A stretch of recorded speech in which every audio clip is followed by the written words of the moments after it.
And welcome back to the Cover 3 podcast here on CBS Sports. That's Tom Fornelli. That's Danny Cannell. That's Bud Elliott. I'm Chip Patterson coming to you live at youtube.com/cover3 and across the 24/7 Sports Facebook network.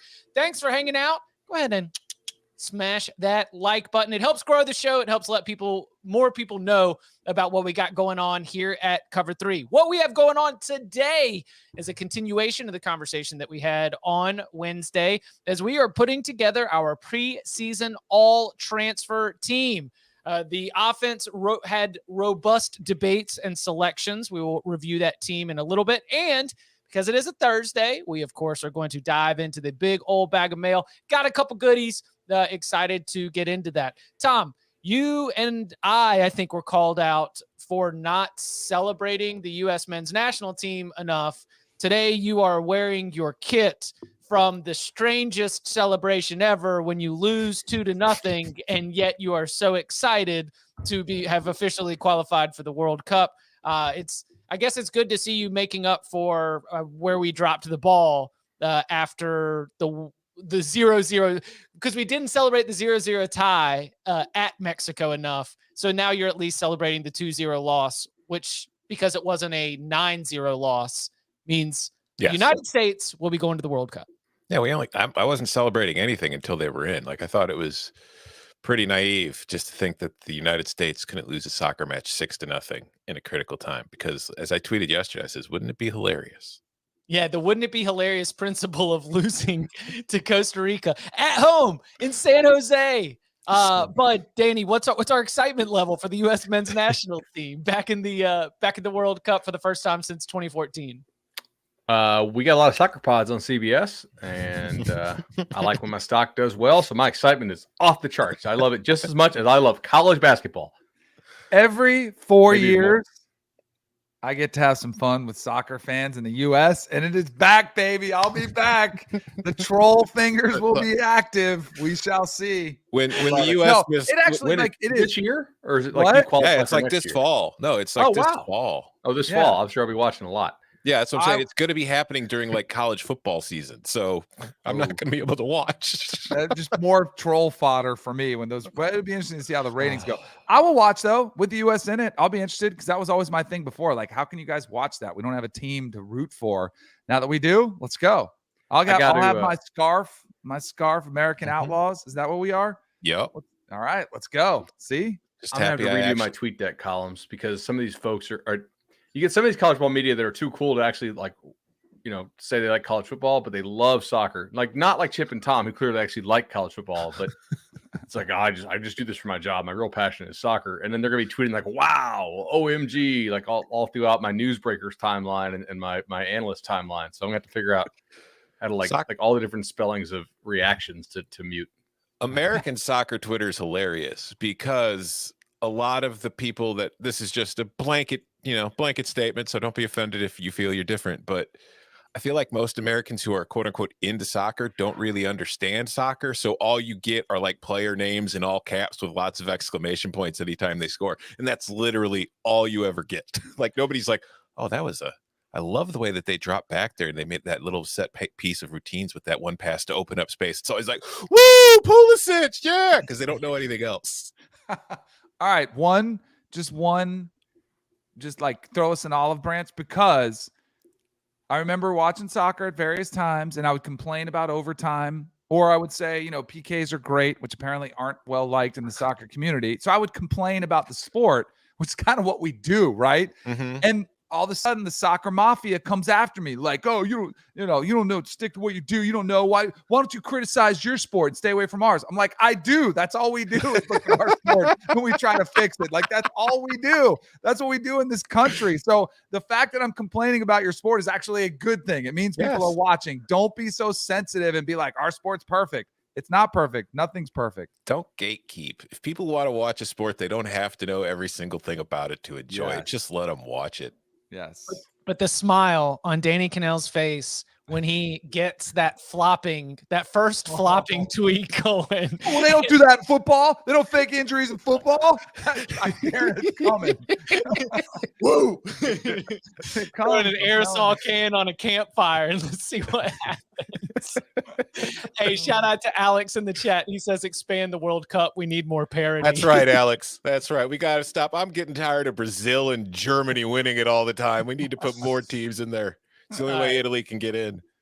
Had some fun with our listeners reached out, so we wanted to follow up on that one, especially when I saw Tom rocking the kit. Congratulations to the U.S. men's national team. And as Bud mentioned, in soccer we trust. It's Jimmy Conrad, it's Heath Pierce, it's Charlie Davies, 3 former USMNT stars, all getting together to talk about all things American domestic football. So to recap what we had from Wednesday's show as we were going through trying to name our preseason all transfer team, the quarterback, Caleb Williams, who of course will be at USC after being at Oklahoma.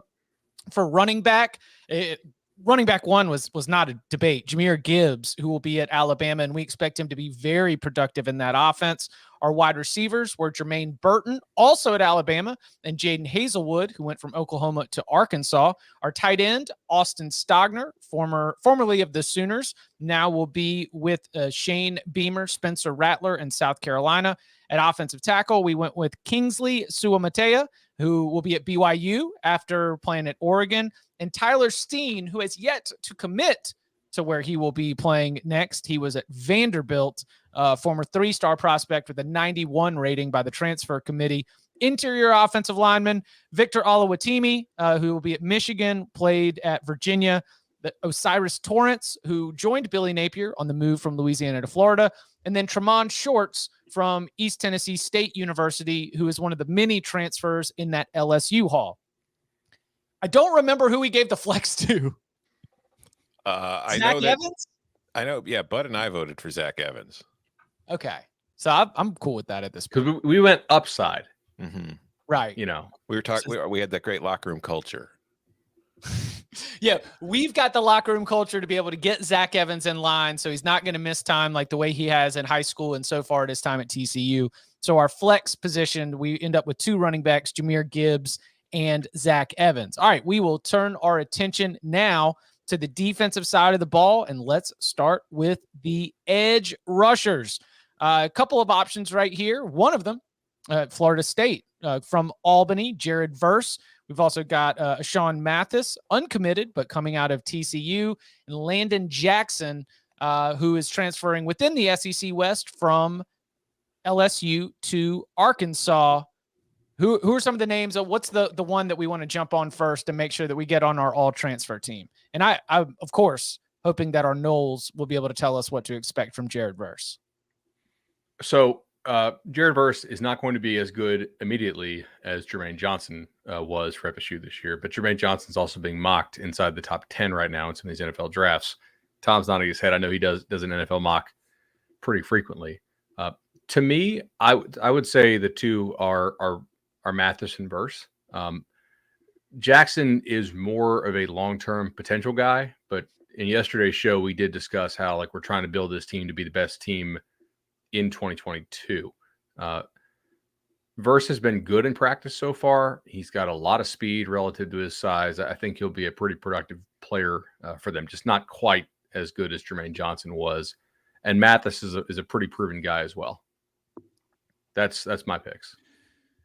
I can't wait to see Verse in person. Kind of see what he's all about and go up and watch the spring game. I think the fact that he was heavily sought after, LSU, Oklahoma, had offers from a lot of these schools. A little bit concerned about the jump. It's one thing for Jermaine Johnson to be at Georgia playing in the SEC, not seeing the field because of that squad he's around, versus a guy who's at Albany, tearing it up, but it's a different level of play. How does that jump? Clearly you go with SEC, ACC, and Jermaine Johnson talked about this. He's very defensive about it, saying, hey, I didn't see much difference in the quality of play, but it's still, you're not going against every week against some of the talent you are.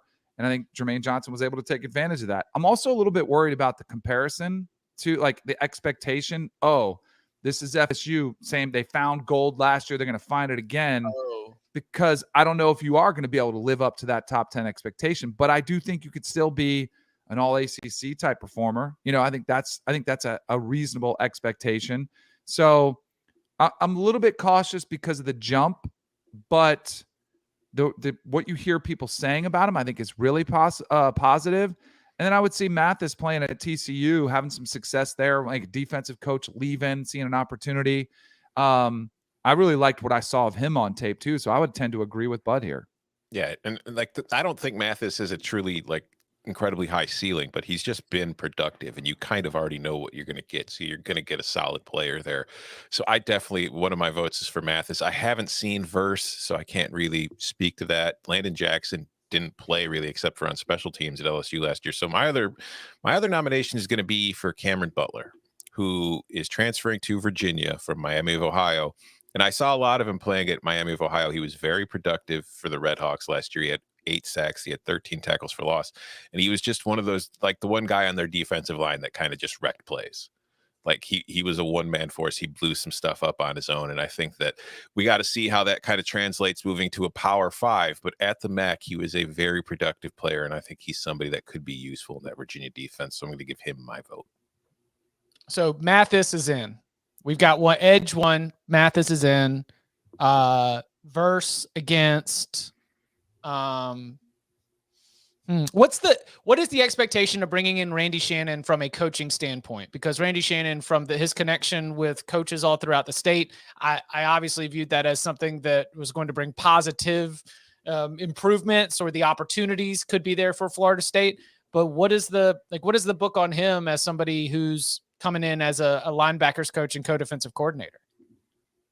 I'm not real high on that move. Ooh. At all. I wasn't real impressed with what he did at UCF or Florida, to be honest. I think so. He was an analyst on last year's defense, and the defense did improve. I think some of the guys in that defense get along with him better than they do the other defensive coordinator, just as far as personality traits. So I think making him the co-DC was in part sort of an HR type move to have better relations there on the defensive side of the ball. He also got they think they got a total steal in the linebacker from UCF, Bethune, who, like, not only I think will start for them, but might be their best backer. But I don't think that they're going to change what they do up front all that much on that side of the ball. Mm-hmm. Versus clearly their best pass rusher, and I don't think it's really close. I'll go with Verse. If we're putting together expectations for this season and what we think is going to happen this year. Production sack numbers. What about Antonio Doyle going from Texas A&M to Jackson State? One of Deion Sanders' commits, going from SEC down to FCS. I remember he was better tear it up. Yeah, he was a highly rated player out of high school. I remember that. Like, he ended up at Texas A&M. I know Illinois was pushing really hard for him, that they never really had a legit chance. But yeah, no, I mean, I think moving down a level like that, he's a talented player. He just never really kind of broke through at Texas A&M to get a regular role. That's not a bad one either. Tom, I like your Butler pick too. I think that's a really good nomination. I wonder if you don't see more guys jump in the portal. And the kid Miami took as well, I know was pretty highly acclaimed at UCLA. Mm-hmm. So there's some good options here. I don't know that we have like the absolute standout options that maybe we have at some other positions. Almost everybody comes with some questions. Yeah, like I don't think we've got any national award winners in this group, but I think we've got some very solid depth guys. Oh, you know how they got on Verse, right? No. So Syracuse played Albany the week before or 2 weeks before, and so they were watching Syracuse tape. They were doing their prep, and Verse just crushed Syracuse, and they're like, "Ooh, who is this guy?" I remember they were trying to keep it under wraps. Like, well, you're not allowed to contact him visually, so they, No, but I meant like him as a player, like hoping, fingers crossed, no one else saw that film. Like hopefully nobody found him. Good luck with that. Serendipity. Yeah, he was a garage gym pandemic product. His dad set up a garage gym, and he put on like 40 pounds.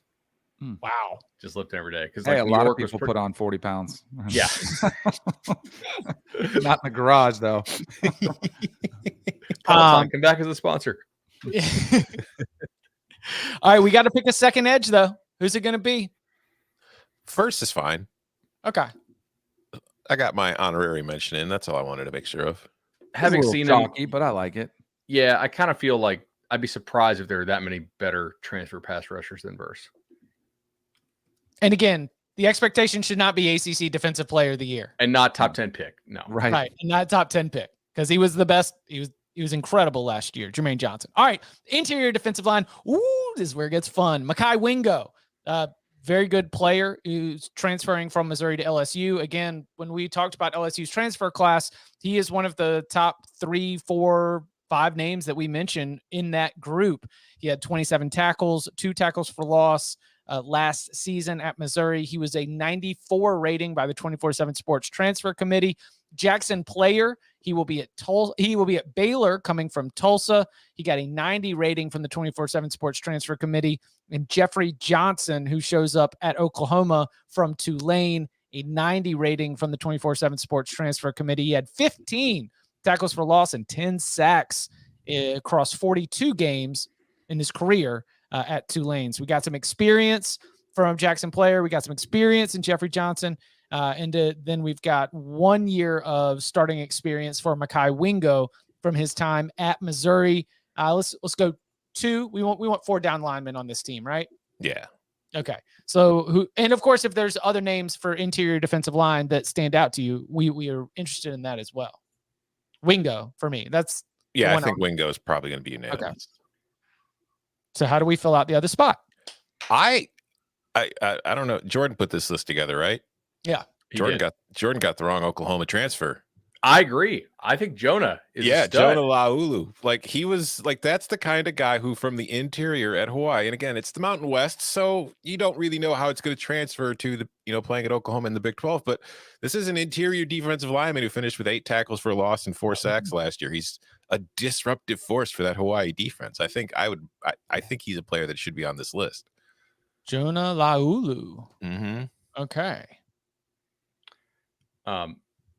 Yeah, I mean, he's pretty explosive. A buddy of mine is a DPP at a school out west, and I can't repeat on this show exactly what he said, but it was something freak. Mm-hmm. And they played him. I think he's going to be an impact guy for Oklahoma. The other thing is, like, we're really scraping the bottom of the barrel at this position. If you're a real good D tackle, typically, and you're proven, you're not going anywhere. Your school's going to find some NIL money for you, because God doesn't make a whole lot of these dudes. I've been looking at the other guys who 24/7 Sports put higher grades on, and just like internally, what I think is like, this kid's super lazy. This grade's all potential. This kid's got some potential, but he's always hurt. It drops off pretty fast. If you needed a defensive tackle this year, you were probably in trouble as far as getting a top end one. So did LSU get the far and away top tier best interior defensive lineman from the transfer portal?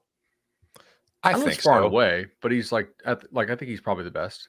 I mean, yeah, you saw him. He was talented out of high school too, but you just saw him produce at an SEC defense against SEC offensive line. So you just kind of already have a pretty solid baseline of what he is. Okay. I think Jackson Player, I don't mind either. Played a lot of snaps, going to where he's going with Dave Aranda, defensive mind. I think that's a good system fit for him. Playing the Big 12, be a run stopper. I wouldn't be opposed to him on this list too. I think that's a good fit as well. And I don't want to slight Jeffrey Johnson. In taking him, there's not a whole lot of holdovers on that Oklahoma staff. But remember, Oklahoma played Tulane last year.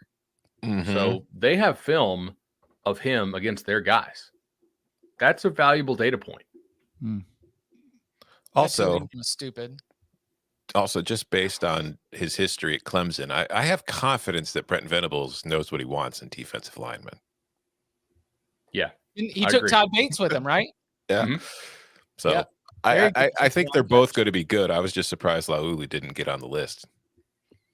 I think too, it's been the one position, like the defensive line play in general has been one that, Oklahoma fans, coaches, even Lincoln Riley would admit it, that's where we lack. And it's always been that conference's MO is we don't have the defensive line play that the championship caliber SEC, ACC, Big Ten teams do. So filling that position could be huge for them. You don't see those dudes out there. Right. At the high school level. It's not like it is in the Southeast.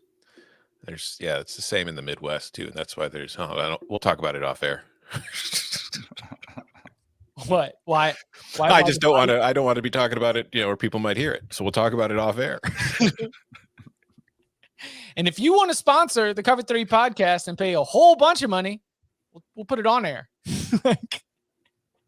All right, so we got to pick a second to go with Wingo. I can be swayed to put my vote for Jonah Laulu. Same. Do that. I'll take it. Jonah Laulu from Hawaii to Oklahoma. You're our second interior defensive lineman. All right, now we go to where there's more body types like this all across America. Linebackers and defensive backs. Working our way into the back seven. At the linebacker position, we've got Drew Sanders, who, former 5-star prospect from Alabama to Arkansas, never really got a chance to play much for the Crimson Tide. We've got Mahmoud Diabate. Mahmoud Diabate. Mahmoud Diabate. Is he related to the Diabate for Michigan basketball? I don't know. He is from Alabama. So where's the Michigan basketball kid from? France. Then unlikely. Well, Alabama's the England of the South. It's not the France in the South. He's Moussa Diabate is from Paris. All right. Former 4-star prospect, 91 rating, again, from Florida to Utah. Jackson Sermon leaving Washington. He will be at Cal. We've got Troy Brown from Central Michigan to Ole Miss.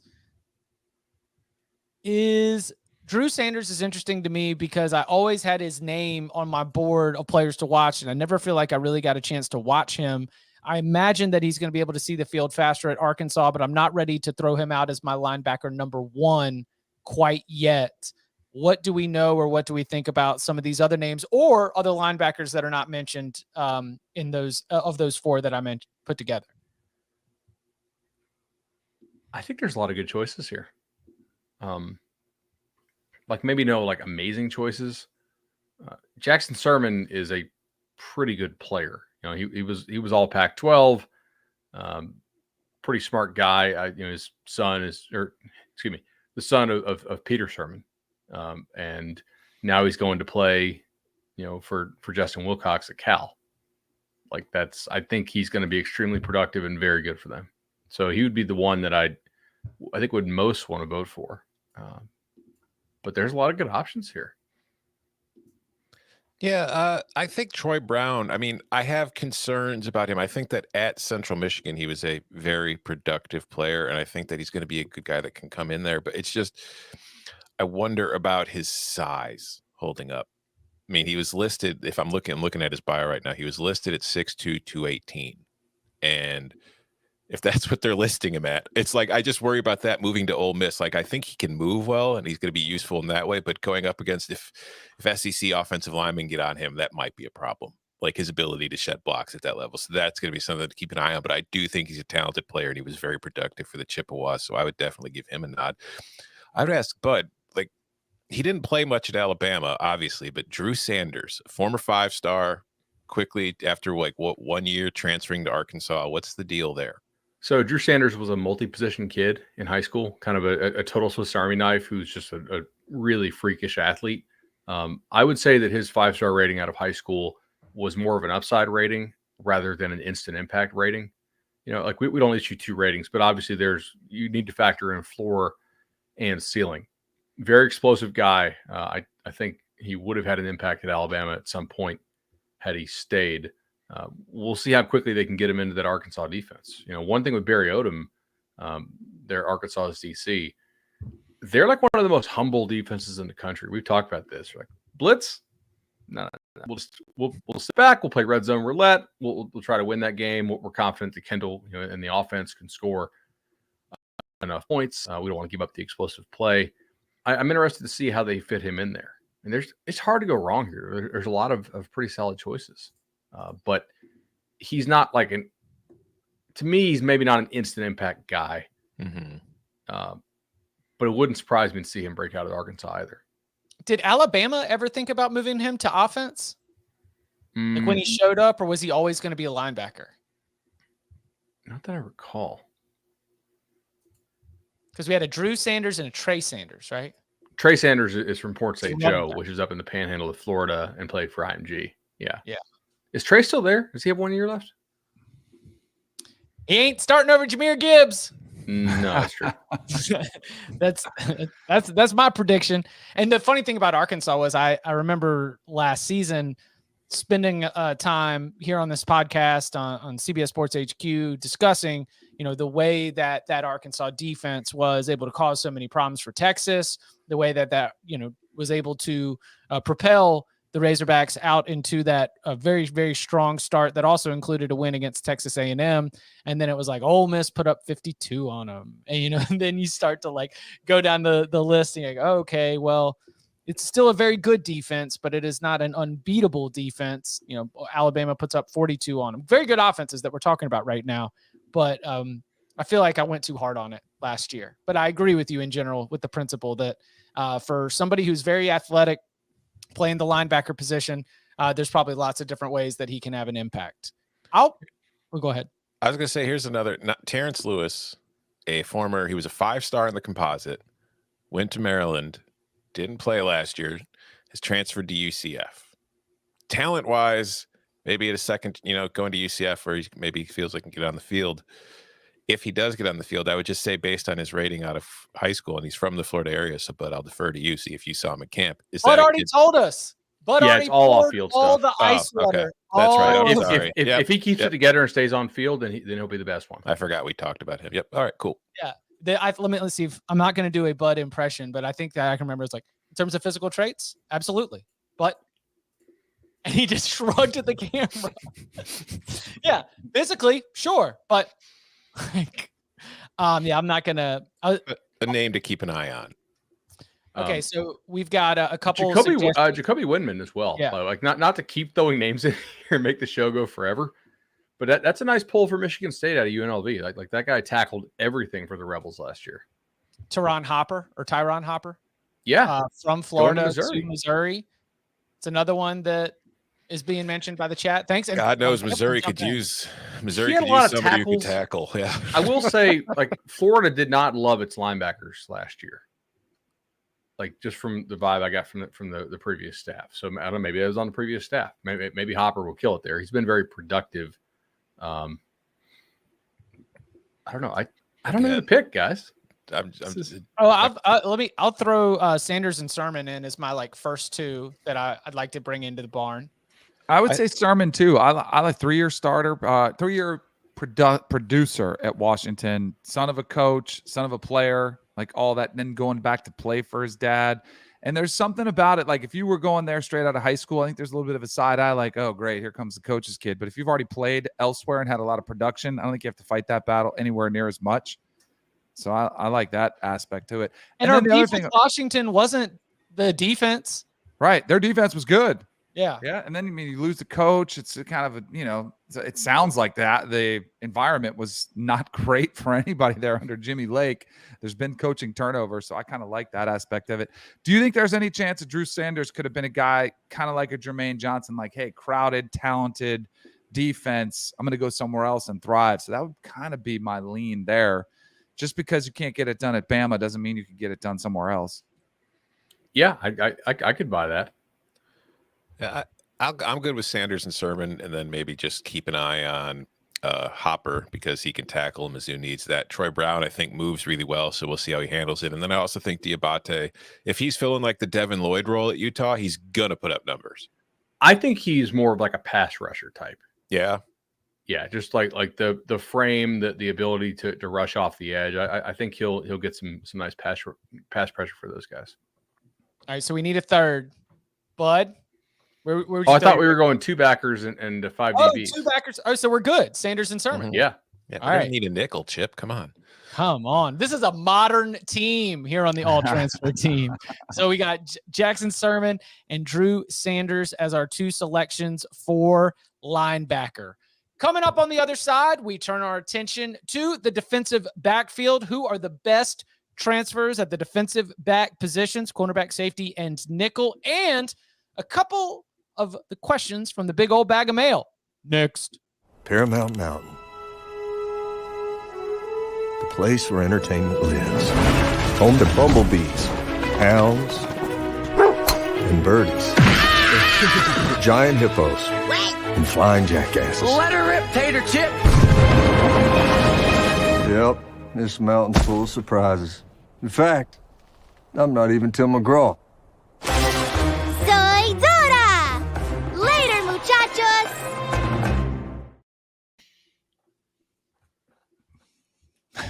Turning our attention to the defensive backfield. Great Let's, offerings. Let's start at the cornerback position, where we mentioned Jahmyr Gibbs. Like, there's the two sides to it, because Jahmyr Gibbs is our star offensive transfer and Jermaine Burton. But then there's also Eli Ricks, former 5-star prospect coming out of high school. Went to LSU. He was 2 seasons at LSU, had 5 interceptions, 6 pass breakups, and got a 99 rating by the 24/7 Sports Transfer Committee. Clearly going to be one of the headliners of this conversation, but not the only name to know. Jarek Bernard shows up at LSU. LSU had a lot of needs because of all the transfer talent out. He comes from Oklahoma State. He got a 93 rating by the transfer committee.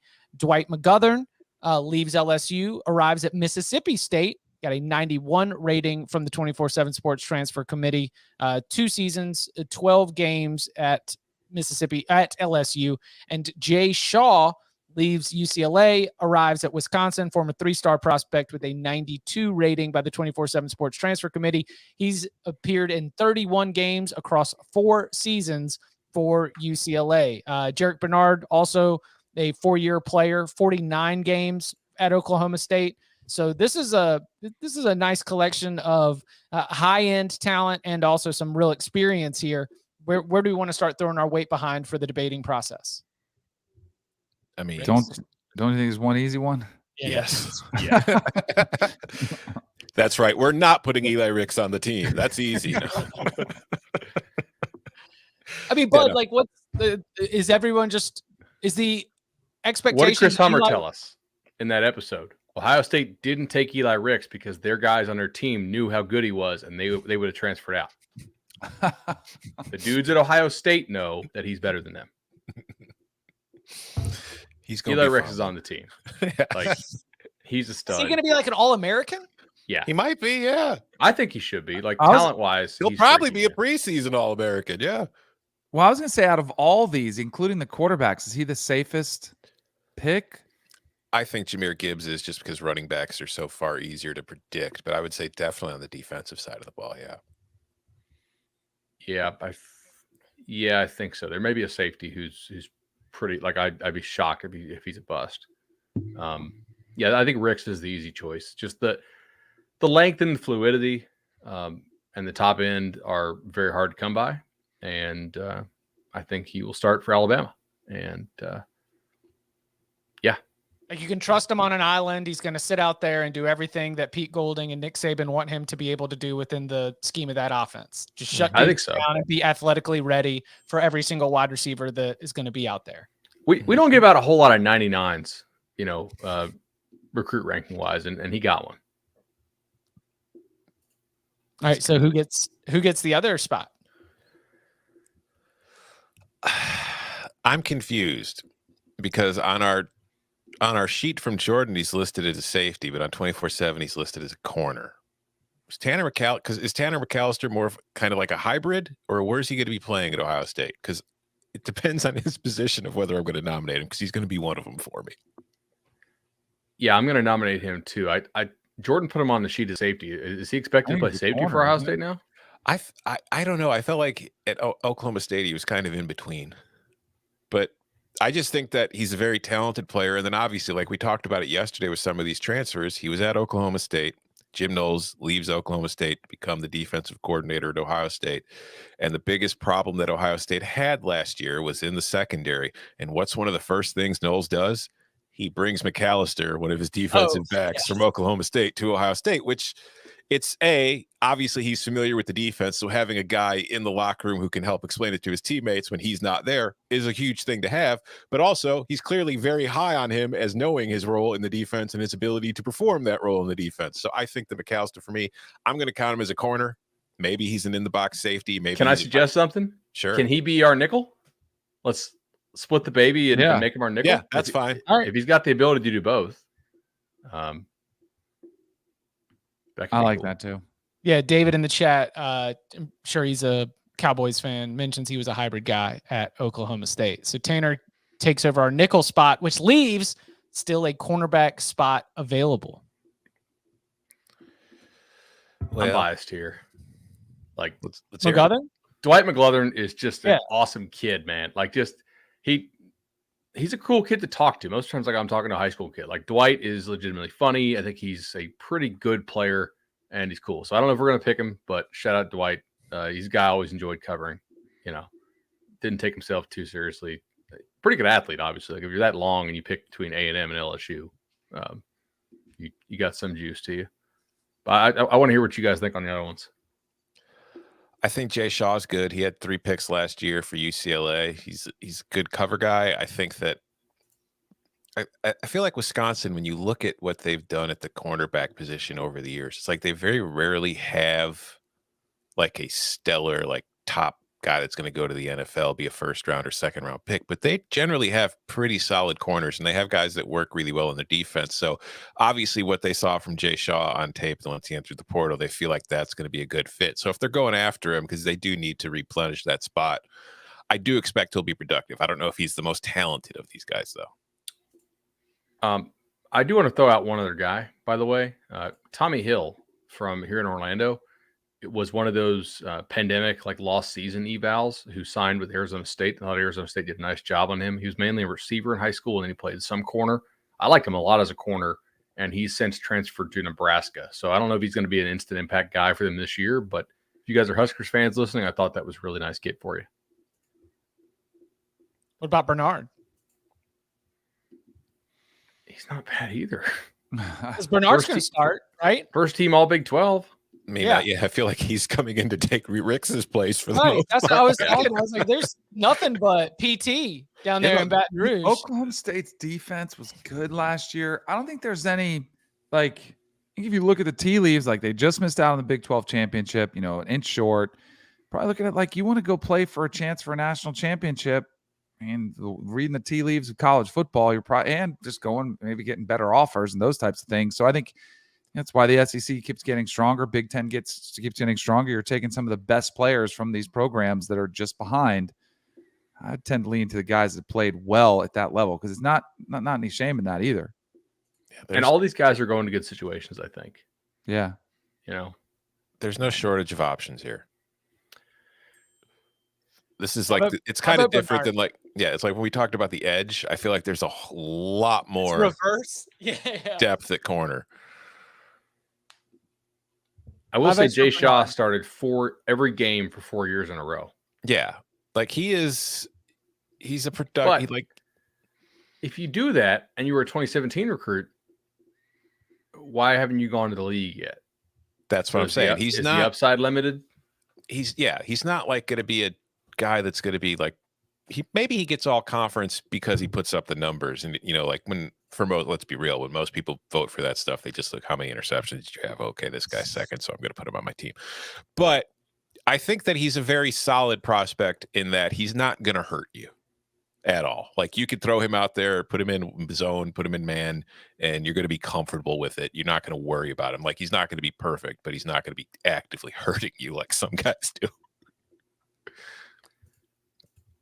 All right. I think I'm going Bernard. I'm fine with Bernard. I mean, again, there's no wrong answer here. There's like 5 or 6 guys we could all kind of just go over. And we're kind of just splitting hairs with them. Danny? Plus, he'll stick his nose there for tackling. I'm with you guys on Bernard. And we got Bernard, Ricks. And then our nickel McAllister. Going to be McAllister. So two of our all transfers are former Oklahoma State defensive backs. We are sorry, Oklahoma State fans. Also, Converse is gone too. Though. Yeah. Shout out to David in the chat. He's an Oklahoma State fan pointing all this out. And Spencer Sanders back at quarterback. His hopes are not very high for Oklahoma State. David, we're sorry, buddy. Right? But it's going to be okay. We promise. Yeah. All right. The easiest, surefire, will not be a bust, might be at safety. Brandon Joseph was a superstar from the moment that he started playing college football. And yes, he had bananas interception numbers in that first season, and it did lead to accolades. It was like the perfect combination of he was a really, really good player. He had huge plays in big games, and also he had the numbers. So it was like whether you were breaking down film or whether you were just pulling up cfbstats.com and sorting by passes defended, you were still going to wind up thinking that he was one of the best players in the country. A freshman All-American. He's got 9 interceptions and 6 pass breakups in 3 seasons across 22 games at Northwestern. And where is he going? He is going to step in to the role that has been held down by Kyle Hamilton, one of the top safeties that we've seen in college football over the last couple of years. So, I mean, that's like, if we've got other flowers we want to give to Brandon Joseph or stuff that stands out, but I would guess that this is the player that, Bud, you were referencing earlier when you were like, this is not going to be a bust. Yeah, to me, Ricks probably has the higher ceiling, but I just don't really see any way, absent injury, that Brandon Joseph busts. He's going to fill that Kyle Hamilton role, I suspect, and do really well at Notre Dame. So to me, he's in. Mm-hmm. That's such a devastating loss for Northwestern. Yeah. Yeah. I was working on their win total this morning, and I remember talking to Marcus Freeman about him, probably a couple months ago, and he was as excited as we are, obviously. But I think when you look at surefire locks of fitting into a system, being productive, I think this might be one of the better. Like we were talking about Ricks being a safe pick, this one might be one of those locks too. Mm-hmm. Yeah, so that's a unanimous vote. Okay, so what's the other safety position? Can I share a story about the Sheem Young thing? Yes. So we're at the coaching convention, had a couple beers, and this coach, we were talking about transfer portal, and he's like, "I'll tell you what, I think that BS defense that Iowa State runs, that 3 safety, sag everybody else, because clearly this coach doesn't run that defense." Yes. He's like, you're gonna start to see guys transfer out of schools that run that because it doesn't actually showcase and prep them for the NFL.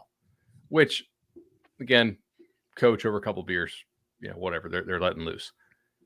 He transferred to a school that runs the exact same thing. Defense. So I think that coach was wrong. I texted him. I was like, just a little off there. Yeah, I think he's transferring to a place where he's going to be able to show on tape that he could cover a little higher caliber of receiver. Yeah, I would agree. Sheem Young, former 3-star prospect with an 89 rating from the 24/7 Sports Transfer Committee from Iowa State, arrives at Ole Miss. Christian Gonzalez from Colorado shows up at Oregon. He's a former 4-star prospect with a 90 rating from the committee. And, of course, we already named McAllister, now at Ohio State, from Oklahoma State, as our nickel. Other nickel options, if we want to just slot them in as safeties, Latavius Brini from Georgia to Arkansas, former 3-star prospect with a 90 rating. And then Devonnie Reed, another Central Michigan, shows up again. Central Michigan to South Carolina, former 3-star with a 91 rating by the 24/7 Sports Transfer Committee. Yeah, I like Reed. It's kind of the same situation I had with Troy Brown earlier, where it's like, I wonder how his size will hold up in a new stop, like moving to the SEC. But he was a very productive player for 4 years for the Chippewas. Like, he was a regular starter. He was one of the team's leading tacklers every single season. So I think that what you're kind of getting there. It's going to be interesting to see how he performs, though, in the SEC. I like Reed as well, Tom. I like all these guys. I don't know as much about Christian Gonzalez, to be honest. I know that a whole lot of guys left Colorado, but I don't know. There must be a blind spot. I don't really recall watching him a lot. What about Tennyson from Auburn? How productive was he, though? I think that was more of a really good athlete type thing. He's got 4 years left. Where's full name? Ladarius Tennyson from Auburn. Where did he land? He landed at Ole Miss, and it's like clearly Ole Miss was like, we need help at safety because they've landed Tennyson, they landed Sheem Young. But I just feel like, because it's weird to know with like the Auburn situation, because with a lot of these kids, sometimes you understand what's going on, but like with Tennyson, it's like, was there just not a path to playing time, or is he just moving because of everything that was going on off the field there, where he was just like, yeah, I'm gone? My guess is the latter. I think just for compiling the team for this year,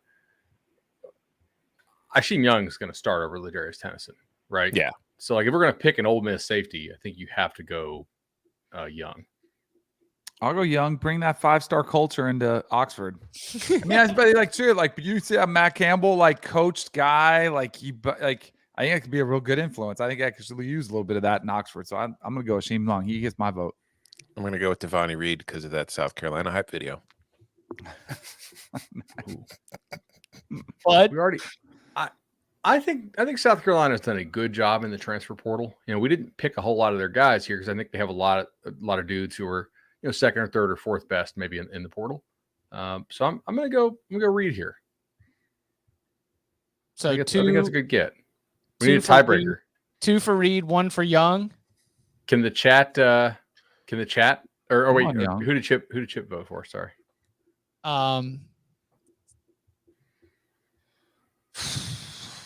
Fire up Chips. Devontae Reed. Yeah, see, you got to go with Chips. He's Chip. I mean, just there's something about the Jim McElwain Central Michigan experience that I am attracted to. I really trust everything that's been going on there. So it's a pretty good. He's had good teams. He's had good teams. They play good. All right, let's review the entire squad. We started at the edge position where we got Jared Verse, now at Florida State via Albany, and O'Shawn Mathis, not committed right now, though we think that Texas might be the leader there. He was at TCU prior. On the interior defensive line, our alpha there is Mekhi Wingo, now at LSU from Missouri. And then also with him, now at Oklahoma via Hawaii, Jonah Laulu. At linebacker, we've got Jackson Sermon, showing up at Cal from Washington, and Drew Sanders, the former 5-star who will be playing for Arkansas after starting his career at Alabama. 4-2-5, so you know that we're staying modern with this. Our number 1 cornerback, Eli Ricks, now at Alabama from LSU. We also are adding to that. Let's see, where's our second cornerback is Tanner McAllister, who's a little bit of a hybrid. We got Brandon Joseph, now at Notre Dame from Northwestern. Devontae Reed, now at Central Michigan.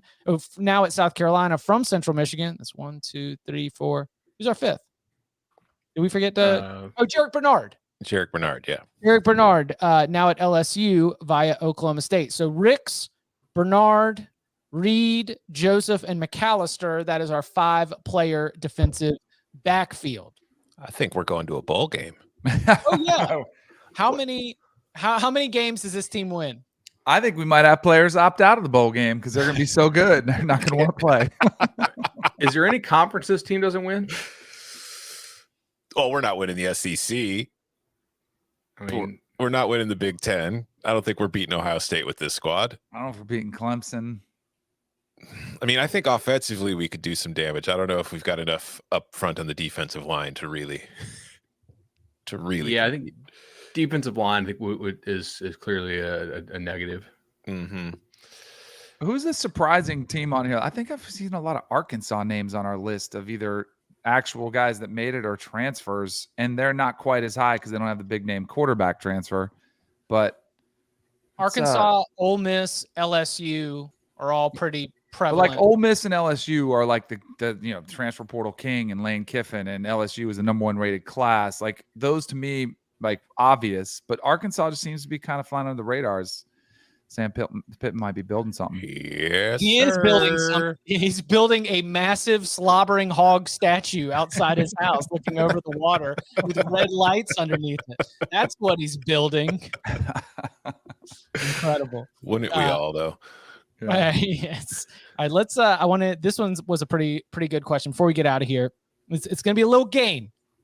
This question comes from Joe. And reminder, if you want to add a question to the mailbag, and we do like some of these, fun, competitive, pick your own flavor kind of thing. We're always welcome to your ideas. All right. Joe says, love the show, guys. All caps, all year long. Right. We don't stop. Thought of an interesting game. Who makes or returns to the playoffs first? So we're talking like right now, moving forward, with all factors in play, such as conference realignment and playoff expansion. All factors in play. 1, 2, 3, 4, 5. All right. So I got 5 different either ors, and we don't need to like rapid fire specifically, but I do just want to hear, what everybody's gut feel is. Who makes it or returns to the playoff first?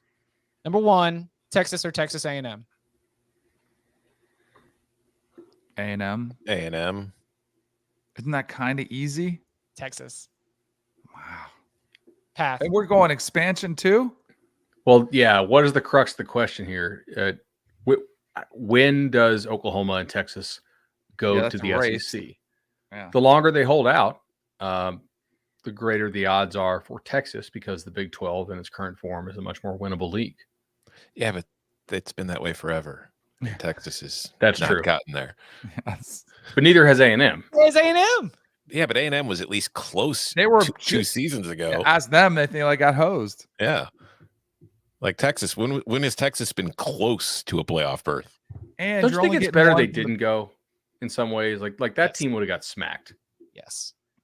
It's also you got a better chance to get 2 in 4 if it's with expansion, being in that conference. Which, well, if Texas is then in there too, I think it's Texas A&M, and I don't think it's that close. I'm surprised Chip's going with Texas, and I was Mr. Longhorn last offseason. I'm stopped buying the hype on Texas. I need to start see some actual results. History will Yeah. reflect kind on us, Danny. Yes. Last season, not last season. All right. Notre Dame or LSU? The Brian Kelly conundrum. Notre Dame, because it doesn't have to go through Alabama, Texas A&M. Do you see their Notre- schedule next year? They got the Ohio State. I mean, that's next year. So they're always playing a tough schedule. Yeah. They got a tough slate next year, though. Yeah, I was working on their win total this morning, and I think they might take a little step back. like 9-3. But how long is it going to take LSU to get there? See, like Notre Dame's got 2 playoff berths in the 4-team model. Mm-hmm. Right, and A&M is No, there's signing Notre the best Dame or defensive LSU. line class. Right, but I'm saying like other Oh. competition for LSU.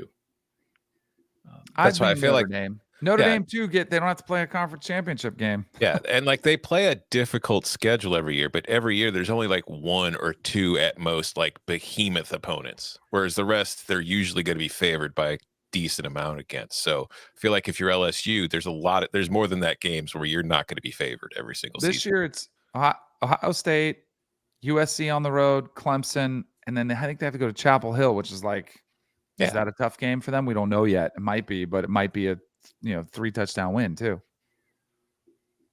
This one's disrespectful. Miami or Clemson? Clemson. Yes. Did he offer Miami or Florida State? That's not an option That's not an option. because I think that one's more interesting.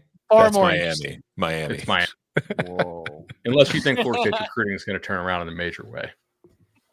They were top 5 class, weren't they, before Travis Hunter played, or was it top 10? I think it was top 10. I just have more faith in Miami's QB situation right now. Yeah. Fair. I'll I'll right. abstain. The obligatory. Listen, hey, the Iron College Basketball Podcast is fantastic. And obviously now is a time when you should be listening to that if you don't already, to be able to get everything you need. Gary and Matt are in New Orleans. And I preface all that because I'm about to reference something. We do have a crossover audience. Like y'all know Short Round from the chat. Like, I heard Short Round win a Paramount gift card on the Iron College Basketball Podcast. So I know we've got some crossover audience. Shout out to all of you that listen to the Cover 3 podcast and the Iron College Basketball Podcast. But I say this to say that in the words of Gary Parrish, there's no internet problems in Norman, Oklahoma. No, the internet is lightning fast in Norman, Oklahoma.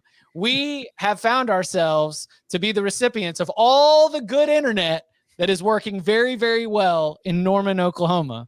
But I love that the listeners that are not involved in this rivalry love it because Joe asks in the question, and the obligatory, who makes or returns to the playoff first, USC or Oklahoma? Oklahoma. USC. Oklahoma.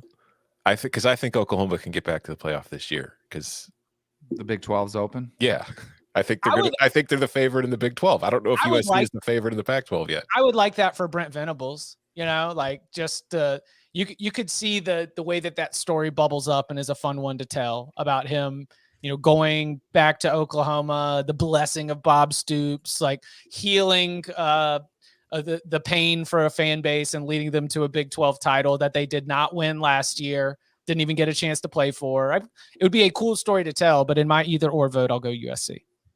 They got a race to get there. because when they go to the SEC, So that's Like- the thing, like if you phrase the That's question, a good point. if you phrase it, who gets there next, I'm going Oklahoma. If you phrase it, who gets there the most in the next 10 years, I'm going USC. No, it's next. Like Yeah. these are all races. So I'm going It is Oklahoma the for next. next. is it 3 years? 3 years is what's the date? Is it 2 seasons or 3 seasons when they're supposed to make the move? I think it's Three- 2025. Yeah, So at three- least 3. 3 full seasons. But do we really think that's going to last? I like the Big 12's position of nope. Right. I love it. The pettiness of it too. It's great. Yeah, Have fun. You guys are stuck. You're gonna sit it out with us right here. yeah. But I just think that sometimes you just got to rip the Band-Aid off. Like once your new schools join, let them go. Oh, but then the new schools get Oklahoma and Texas. That is a good thing for Houston, Cincinnati, BYU, and UCF. If they can get in one home game against the Texas or Oklahoma, it's good for business. Yeah. But Bud? who'd you give? I didn't give anybody yet. I'm really trying to think about this. Man,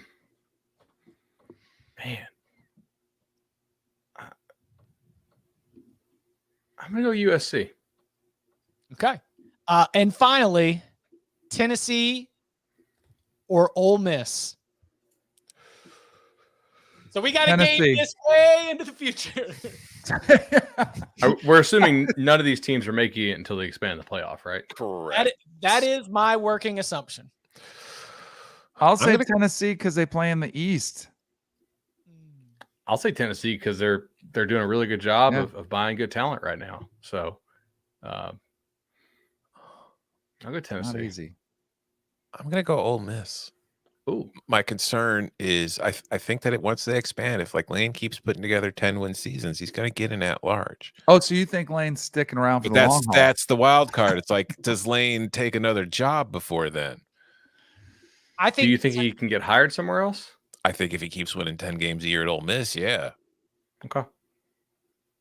I think that Tennessee's infrastructure is built to withstand coaching changes, and that if they need to make a move on Heupel, or if Heupel gets another job somewhere else and ends up going to leave, I think that everything about the operations at Tennessee and around Tennessee football will allow for that program to continue an upward trajectory. I'll go Vols. All right. Well, here's one more for you guys that our questioner didn't ask. Illinois or Northwestern? Illinois. Illinois? Has Illinois. Northwestern been to a Rose Bowl? Psh, no. Yes, it has, but it was a long time ago. It wasn't as recently as Illinois, right? Damn straight it wasn't. Yeah. Seen it. I mean, that's my ultimately, like, it is unfair, but my Texas A&M ceiling is like, I don't know. Have we seen it? Have they been able to flip all these resources and passion and everything else into getting it all the way across the finish line? Like Texas at least was with in 08, 05, 08, 09, Texas was operating among the best programs in the entire country. And that's definitely more recently than the last time Texas A&M can say it was operating on the field results among the best teams in the country. But It's fair. they got a lot of talent. They got a lot of talent. I just love that you're pitching Texas A&M has a lot of things in the way, and then you're saying Texas on the other hand. Not too many cooks in that kitchen. No, sir. They're both flawed. All right. they're both the same, which is the greatest thing about the rivalry, where they both claim that they're not rivals and all that kind of stuff. You're pretty much the same schools. They don't realize, because like they hate each other so much, they don't realize that if they just turned around, they'd be standing right beside each other. Mm-hmm. They're so far off in the distance. Love it. Absolutely love it. We will be back Monday, noon Eastern time, here on the Cover 3 podcast. You can watch us live at youtube.com/cover3. Please subscribe wherever you get your podcasts. You can follow him on Twitter at Tom Fernelli. You can follow him at Danny Cannell. You can follow him at Bud Elliott 3. You can follow me at Chip_Patterson. Gentlemen, thank you very much. Thank you.